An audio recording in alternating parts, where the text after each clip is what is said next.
देशात एकीकडे पंतप्रधान नरेंद्र मोदी रोकडविरहित व्यवहाराला प्राधान्य देण्याचं आवाहन करत असतानाच दुसरीकडे सरकारी यंत्रणाच रोकड व्यवहार करत असल्याचं दिसून येते। ठाण्यातील अत्यंत गजबजलेल्या खोपट एसटी थांबा आणि वंदना आगारात प्रवाशांकडून रोकडच व्यवहार केला जात आहे। ऑनलाईन व्यवहाराची सुविधा नसल्यानं तिकीट काढण्यासाठी आलेल्या प्रवाशांना नाहक मनस्ताप सहन करावा लागतोय। अनेकदा प्रवाशांकडे रोकड नसल्यास परिसरातील एटीएम केंद्राची वाट धरावी लागते। केंद्र तसंच राज्य सरकारनं मोठ्या प्रमाणावर डिजिटल इंडिया आणि कॅशलेस इंडिया यांसारख्या मोहिमा राबवल्यात।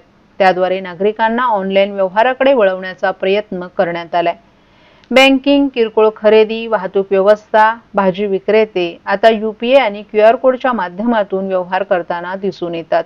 या मोहिमेच्या माध्यमातून सरकारकडून डिजिटल व्यवहारांना प्रोत्साहन दिलं जात असलं तरी प्रत्यक्षात काही शासकीय सेवांमध्ये अद्यापही पारंपरिक पद्धती वापरल्या जात आहेत। रोख व्यवहारांवर भर दिला जात असल्याचंही दिसून येते। ठाणे स्थानक, वंदना, खोपट आणि परिसरातील इतर महामंडळ आगारांमधील खिडकीजवळून प्रवाशांना तिकीट घेण्यासाठी केवळ रोखीनेच पैसे द्यावे लागत आहेत। बहुतांश नागरिक यूपीआय, मोबाईल आणि डेबिट कार्डद्वारे व्यवहार करतात। त्यामुळे रोख रक्कम न बाळगता प्रवास करणाऱ्यांना तिकीट खरेदी करताना अडचणी येत आहेत। काही प्रवाशांनी ऑनलाईन व्यवहाराची सुविधा नसल्यामुळे नाराजी व्यक्त केली आहे। याबाबत आगारामधील खिडकीजवळ विचारणा केली असता क्यूआर कोडची सुविधावरून उपलब्ध झाली नसल्याचं कर्मचाऱ्यांनी सांगितलं। एसटी महामंडळाचे व्यवहार सुलभ आणि प्रवाशांच्या सोयीचे व्हावेत यासाठी ऑनलाईन तिकीट खरेदी, मोबाईल ॲपद्वारे नोंदणी तसंच बसमध्ये वाहकाकडून क्यूआर कोडद्वारे तिकीट देण्याच्या सुविधा सुरू झाल्या आहेत। परंतु आगारात पूर्व नोंदणी करण्यासाठी आलेल्या प्रवाशांना अशा कोणत्याही प्रकारची सुविधा उपलब्ध नसल्याचं दिसून येते।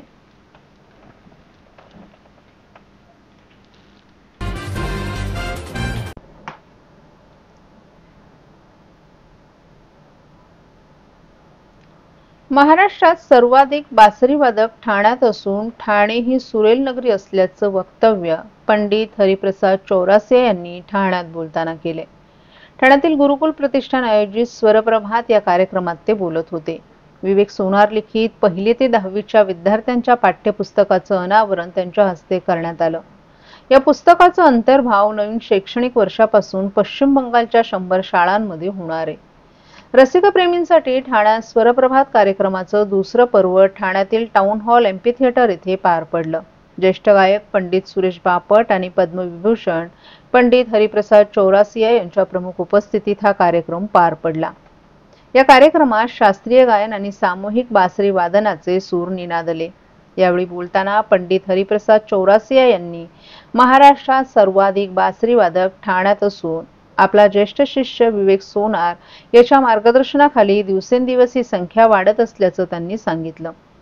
या कार्यक्रमाच्या सुरुवातीला बासरी वादक पंडित विवेक सोनार यांच्या युवराज सोनार, डॉक्टर हिमांशु गिंडे, प्रशांत बनिया, सतेज करंदीकर आणि रितेश भालेराव या ज्येष्ठ शिष्यांनी राग अहिर भैरव सादर करत सुरेल सुरुवात केली। रोहित दवे यांनी तबल्याला साथ दिली।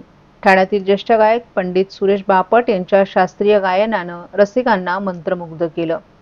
त्यांनी राग कोमल, ऋषभ आसावरी आणि राग ललत सादर केलं। त्यांनी रसिकांची मनं जिंकली। हार्मोनियमची साथ अनंत जोशी तर तबला साथ सुहास चितळे यांनी केली। या कार्यक्रमात देशातील 8 संगीत साधक विद्यार्थ्यांना एकूण 5 लाखांची शिष्यवृत्ती यावेळी प्रदान करण्यात आली। शास्त्रीय संगीतासाठी इतकं मोठं काम होत आहे। आपण विवेकचे सुरुवातीपासूनच आतापर्यंतच्या प्रवासाचे साक्षीदार असल्याचं त्यांनी सांगितलं। महाराष्ट्रातील भगिनींना आधार देणारी राज्य शासनाची मुख्यमंत्री माझी लाडकी बहीण योजना। या योजनेअंतर्गत अल्प उत्पन्न गटातील 21 ते 65 वयोगटाच्या भगिनींना मिळणार दरमहा 1500 रुपयांची मदत। अर्ज करण्यासाठी 31 ऑगस्ट 2024 पर्यंत मुदतवाढ। कुटुंबाचं वार्षिक उत्पन्न 2.5 लाख रुपयांपेक्षा कमी असलेल्या महिला पात्र। कुटुंबाकडे पिवळं किंवा केशरी रेशन कार्ड असल्यास उत्पन्नाचा दाखला आवश्यक नाही। पांढरं रेशन कार्ड असेल किंवा रेशन कार्ड नसेल तर कुटुंबाचं वार्षिक उत्पन्न 2.5 लाखांपेक्षा कमी असल्याचा दाखला आवश्यक। योजनेसाठीचा ऑनलाईन अर्ज नारी शक्ती दूत ॲपवरून किंवा पोर्टलवर भरता येईल। ज्या भगिनींना ऑनलाईन अर्ज भरता येत नसेल त्यांच्यासाठी अंगणवाडी, ग्रामपंचायत, वॉर्ड ऑफिस, सेतू सुविधा केंद्रामध्ये किंवा आशाताई बचत गटाच्या CRP यांची मदत उपलब्ध। आता आपल्याला अभिमानाने म्हणता येईल, सुखी आणि सुरक्षित आहे माझी लाडकी बहीण.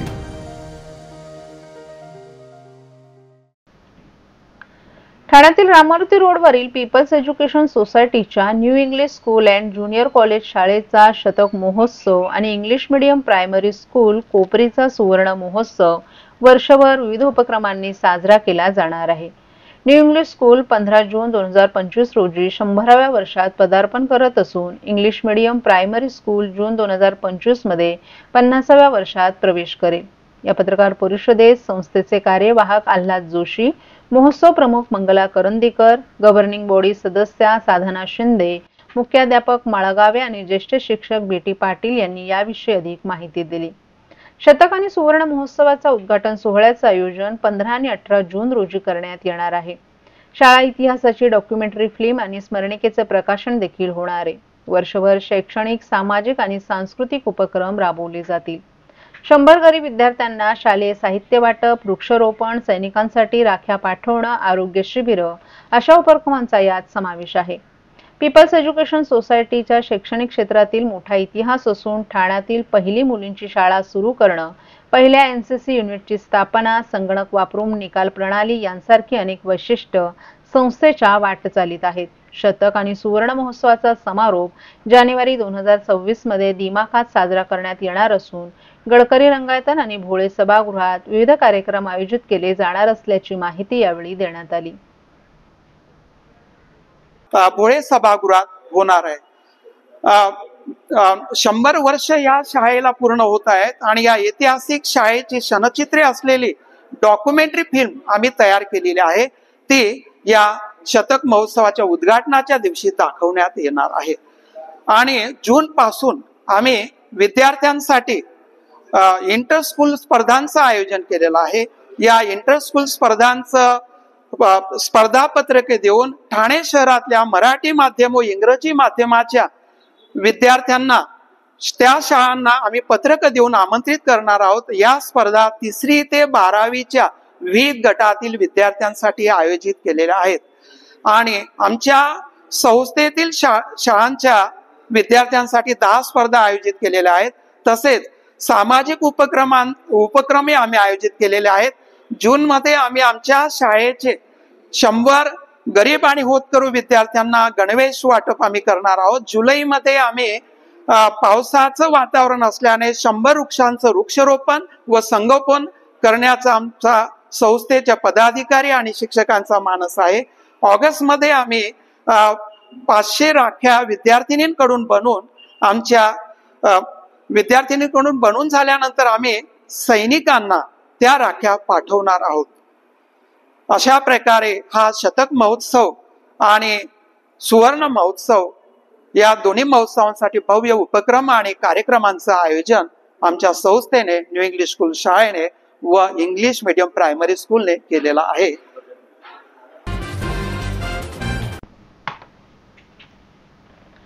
बौद्ध धर्मीयांच्या हक्कासाठी आणि महाबोधी महाविहार मुक्ती आंदोलनाच्या समर्थनार्थ ठाणे शहरात विराट महामोर्चा काढण्यात आला.